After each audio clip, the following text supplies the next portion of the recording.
Welcome to the Let's Get Vulnerable podcast. I'm your host, Dr. Morgan, and today's episode is a good one. We are going to talk about something that a lot of people have experienced, but from the lens of attachment styles and attachment theory, because I think that's going to give you a deeper understanding.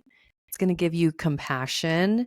And it's also going to help you with not repeating this in your future relationships. What am I talking about? I am going to talk to you today about why affairs happen. Why do we cheat on our partners? Why are we cheated on? And we're going to look at the different attachment styles and look at the reasons why this is happening, right?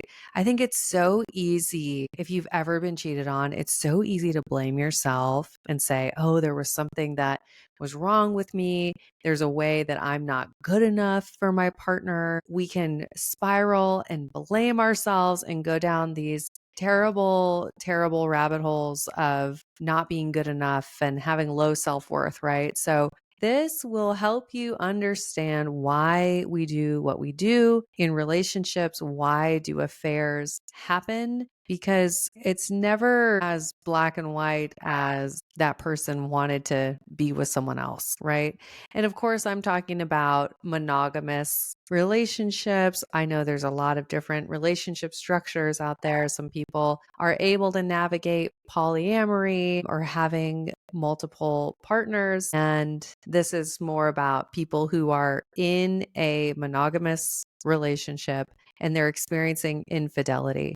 So affairs, like I said, they may seem like they're about sex or they're about relationship dissatisfaction, but sometimes it's actually much more deep.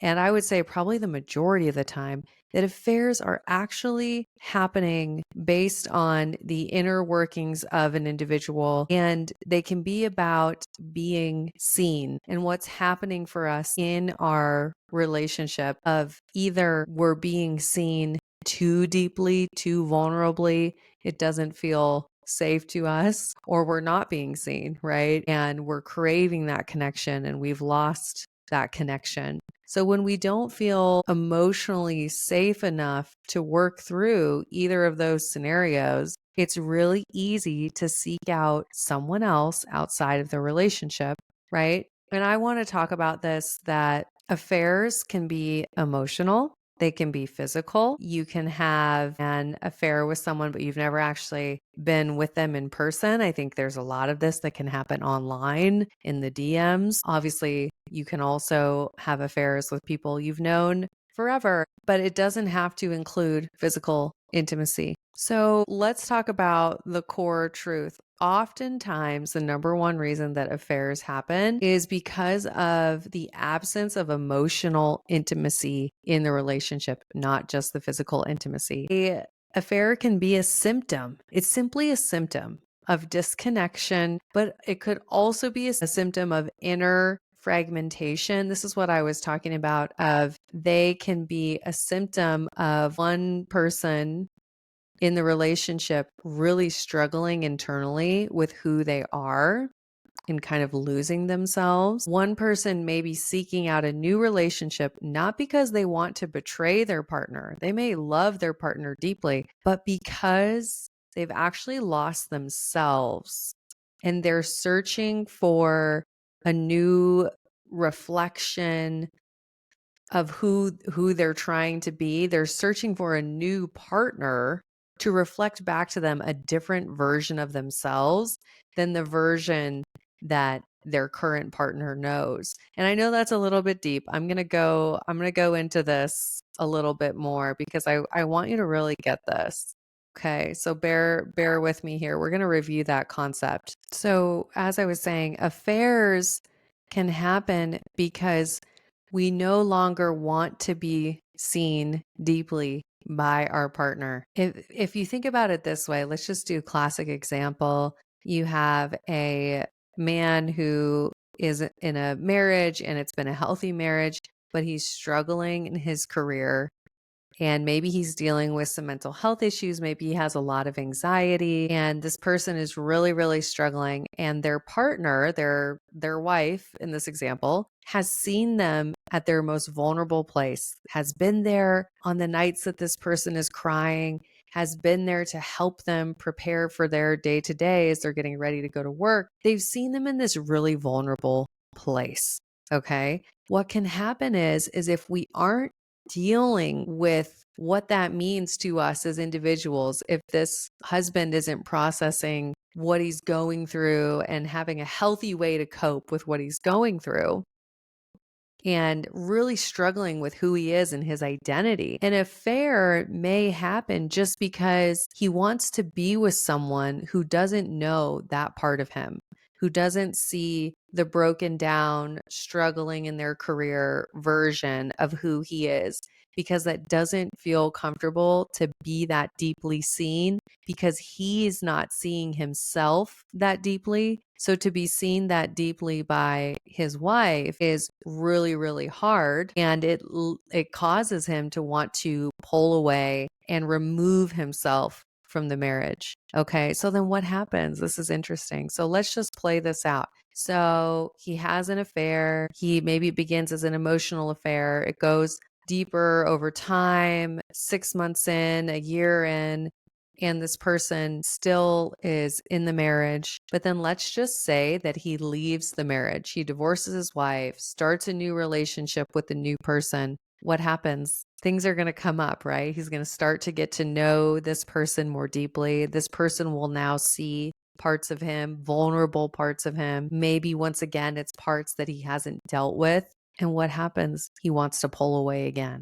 He wants to pull away again. He finds another person that can be an object of reflecting back to him a different version that he likes better, maybe someone who's fun and doesn't know all these things about him. And then he could repeat the pattern of going through another affair, maybe ending another marriage. And I really wanted to paint this picture because I think it shows the danger of not doing the work to see yourself, of not doing the work to process the things that are coming up in your life, right? And obviously that wasn't gender, that could have been the other way around. Women and men both cheat. I feel like it's a common myth to just say that men cheat, women do as well, right? I think the research shows that it's actually pretty even. So this is not just a male issue. So I really wanted you to get that, understanding how the relationship to self and not accepting ourselves and then finding new versions of ourselves being reflected to us and other people.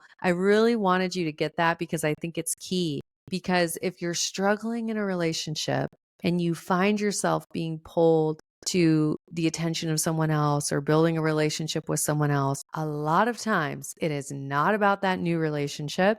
It's about the version of you that you have become within your current relationship. And sometimes, yes, you do need to end the marriage or you need to end the relationship because you can't change that version of you. The person you're with doesn't allow you to heal, doesn't allow you to be the person you need to be. So I'm not saying that the answer is always stay in the relationship, but the answer is to look internally and say, well, what do I need to do? What work do I need to do on myself? What is the version of me that I'm craving? Can I become that version in this relationship?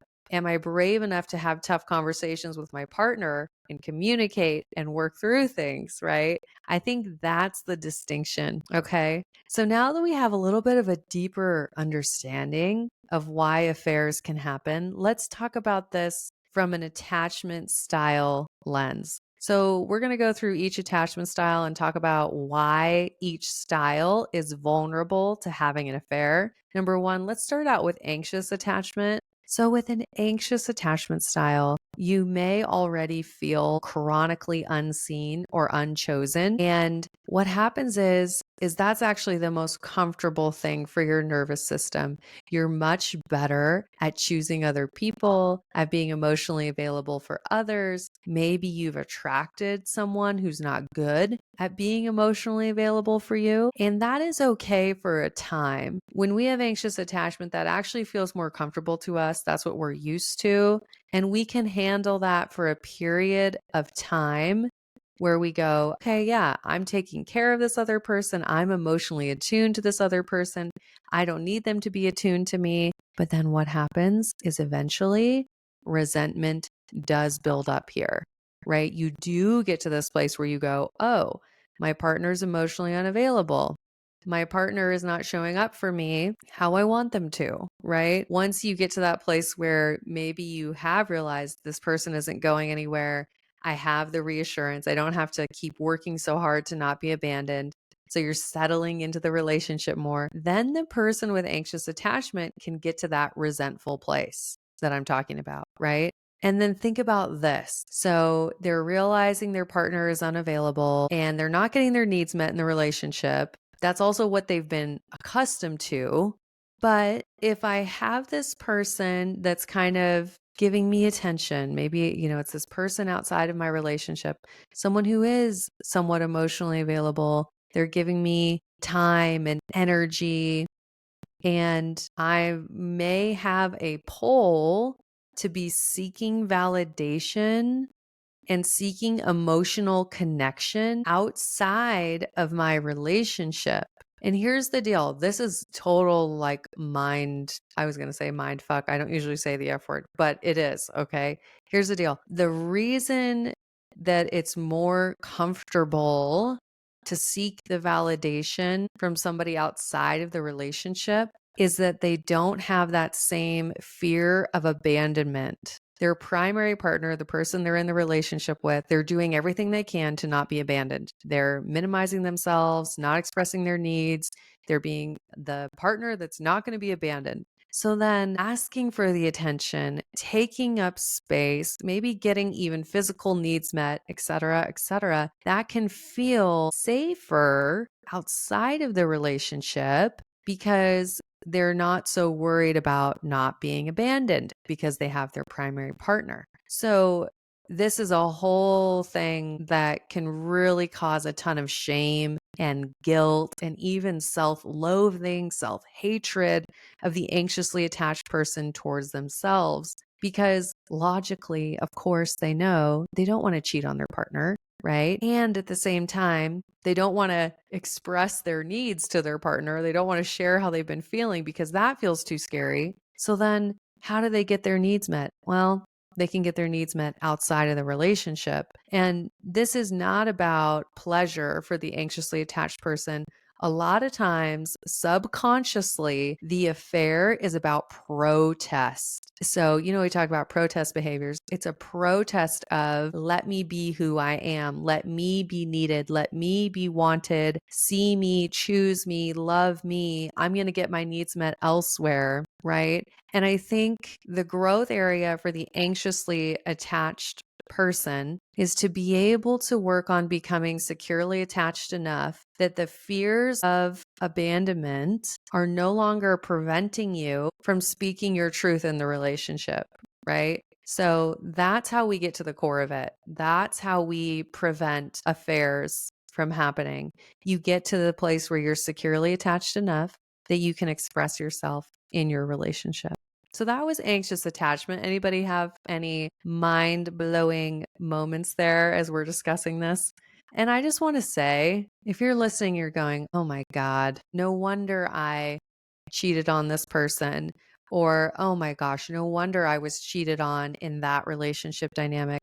I just want to give you so much compassion and love. Remember, we are not wired for pleasure. We're not wired for connection or fulfillment. We're wired for survival. And for so many of us, survival in our relationships did not look like secure attachment, right? We learned how to show up in relationships in ways that were protective, not ways that fostered secure, healthy, loving connection. So I want you to have a ton of self-compassion. You're not blaming yourself. And hopefully this episode is helping you understand those patterns on a deeper level. Okay, so let's move on. Let's talk about avoidant attachment. Why do affairs happen for avoidantly attached people? Remember, intimacy is scary. Too much intimacy feels incredibly painful and vulnerable. And what I was talking about in the beginning of certain versions, right? Particularly for that avoidantly attached person,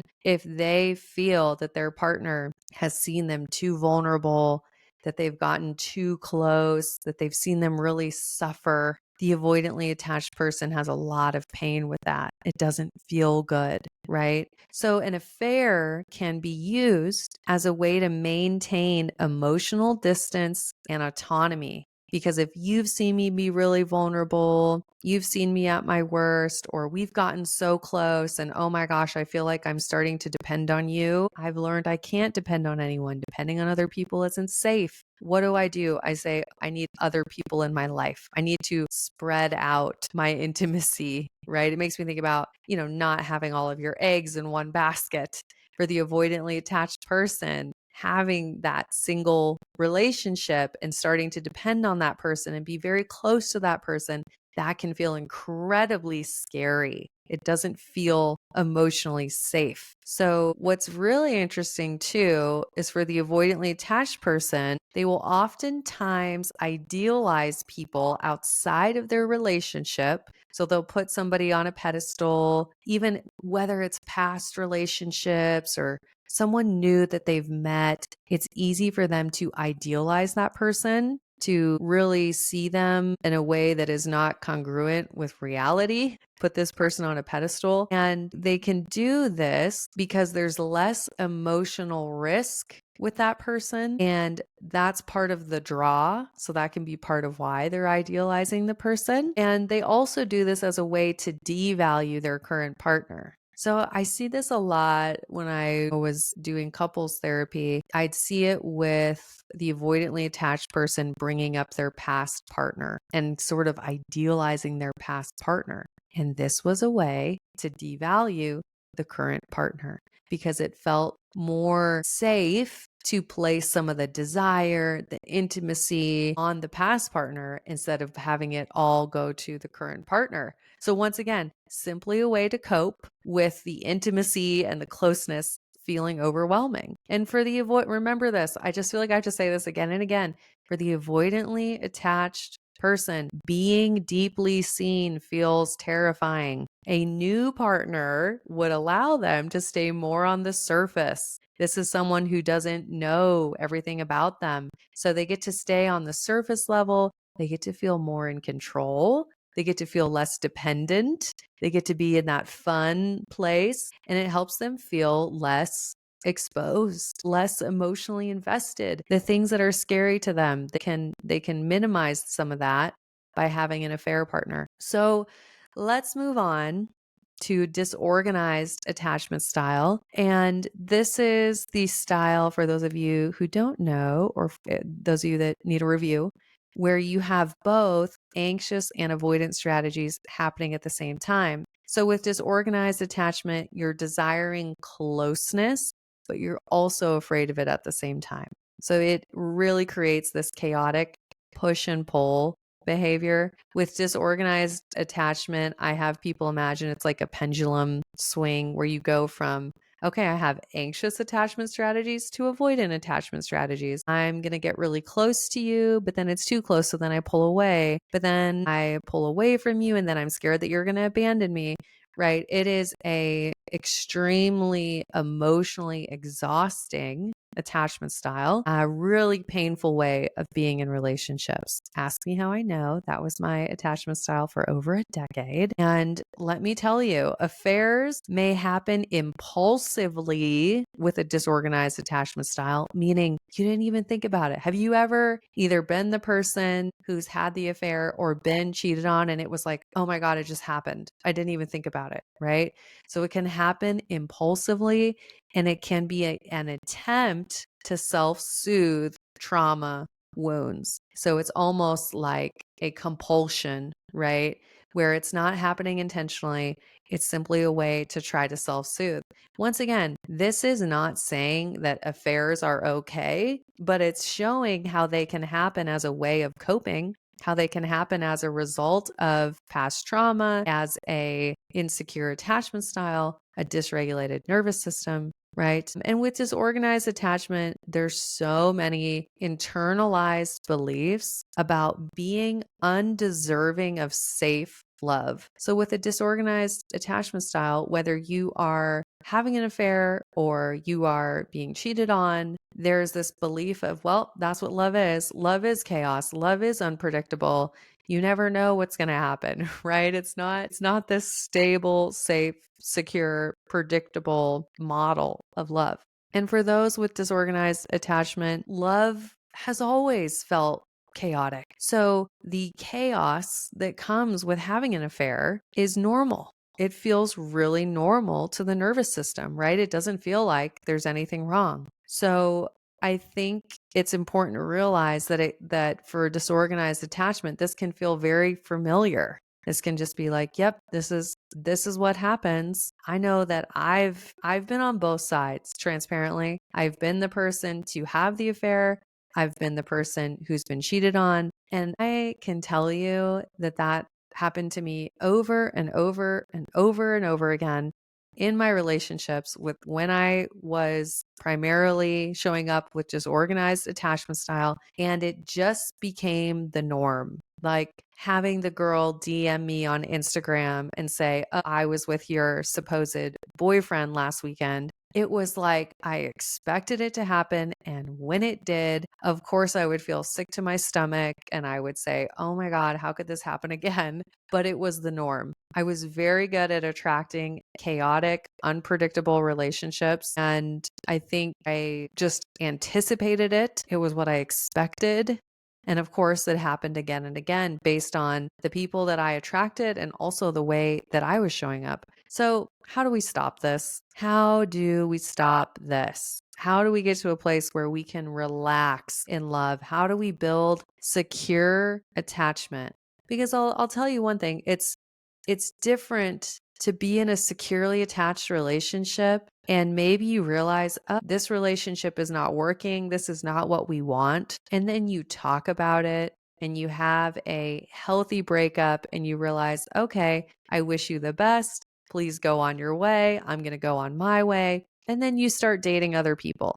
That is a healthy way to navigate incompatibility, a relationship not being the right one. It is a whole different sense of betrayal and emotional pain and just chaos to go through affairs, to go through being cheated on or you being the one doing the cheating, right? So, how do we stop this? How do we stop this? I think it's really important to realize that secure attachment is the foundation to learning to show up in your relationships in a way that can prevent affairs from happening. Okay. So secure attachment is about being able to be fully seen. It's about being able to say, wow, I'm feeling really disconnected from you. I'm feeling like my needs are not getting met in XYZ ways. I'm feeling like I'm really craving this with you, right? It's about being able to be seen. And if we have never learned how to safely let someone in, right? If we don't have that secure attachment and we can't let someone in, we can't let someone get close to us, then affairs are a maladaptive way of coping. Once again, as we've talked about, right? So healing, becoming securely attached, it requires understanding your current attachment style. You guys know I talk about this. Let me break it down for you. To heal, number one, awareness. You have to understand your current attachment style. If you don't know your attachment style, go take the attachment style quiz that I have in the show notes. It literally takes 5 minutes and it'll tell you the breakdown of what your current attachment style is. So maybe you're 50% anxious, 50% secure. I don't know. Go take the quiz so you can know your breakdown, right? That's number one, awareness. Number two, we have to rewire the brain. We have to learn securely attached, loving, helpful beliefs about yourself and about relationships. So, rewiring your belief system is huge. You have to also learn how to have a calm, grounded, securely attached nervous system. A lot of this is in your day to day behavior, your routines, your ability to self soothe, your ability to catch your thoughts that are not helpful, right? Using cognitive restructuring. So the nervous system, the way your body shows up, that is huge. And then we have to also learn, how do I become the securely attached partner? What does it look like for me to show up securely attached? How do I embody that? How do I move to secure attachment in the moment when I'm being triggered, when I feel like I'm going down that anxious or avoidant spiral? How do I become secure? And obviously, this requires learning communication. How do I communicate with my partner? How do we navigate conflict? How do I recognize red flags, yellow flags, green flags? There's all of the learning pieces. And then it's about, okay, so I've let go of my past. I've rewired my belief system. I've learned how to embody secure attachment. And now I'm going to practice showing up secure. So obviously, if this resonated with you, this is the process that I've created that I've helped over 700 people become securely attached with. If it resonated with you, go apply to the Empowered, Secure, Loved program. We help you rewire your brain. In just 8 weeks, you can become a version of you that shows up securely attached so that you can have that secure foundation as you're entering into your relationships, right? That foundation is everything. That's the difference between the relationship that lasts 3 months or 6 months and the relationship that goes the distance. The relationship where you're getting married or, having that lifelong partnership that gets better and better. The difference is having a secure foundation. So go apply. The link is in the show notes. I hope you enjoyed this episode. This was a deep dive into affairs, why they happen, understanding it from an attachment style lens. And I think this will give you a lot of understanding and even the ability to, and this is going to sound kind of funny. Okay. But the ability to understand why other people's affairs are happening. Like, if you see somebody in the headlines and you're like, oh my gosh, well, I wonder what was going on in their marriage. I don't know, Tom Brady and Giselle. Why do we think that affair happened? If I had to guess, I would say that Giselle had some anxious attachment. She was self-sacrificing. She was giving and giving and giving. The resentment built up and she got to a point where she was done. And I think she was probably more secure than anything, maybe secure with a little bit of anxious, but we know that she wasn't getting her needs met, right? So she left, right? And I don't think there was an affair, but I'm just saying when you understand these dynamics and you understand what's going on in the relationship, which is a living, breathing thing, right? It's this third entity. You have two individuals and then you have the relationship that's its own ecosystem. When you can understand what makes it thrive and then obviously what causes it to suffer, you can really just have a lot of compassion and a lot of understanding for all of the relationships that you see, whether it's friends, family, or the tabloids, the celebrities. All right, y'all. I hope you love this episode. I love these kind where we're taking attachment theory and really applying it and helping you understand relationships more deeply. So share this episode with your friends. Go ahead and screenshot it and tag me on Instagram. I'd love to know if you're tuning in. So you can just at me at Dr. Morgan Coaching, Dr. Morgan Coaching. Love to hear from you. And of course, as always, I'm wishing you high self-worth and great relationships. Until next time.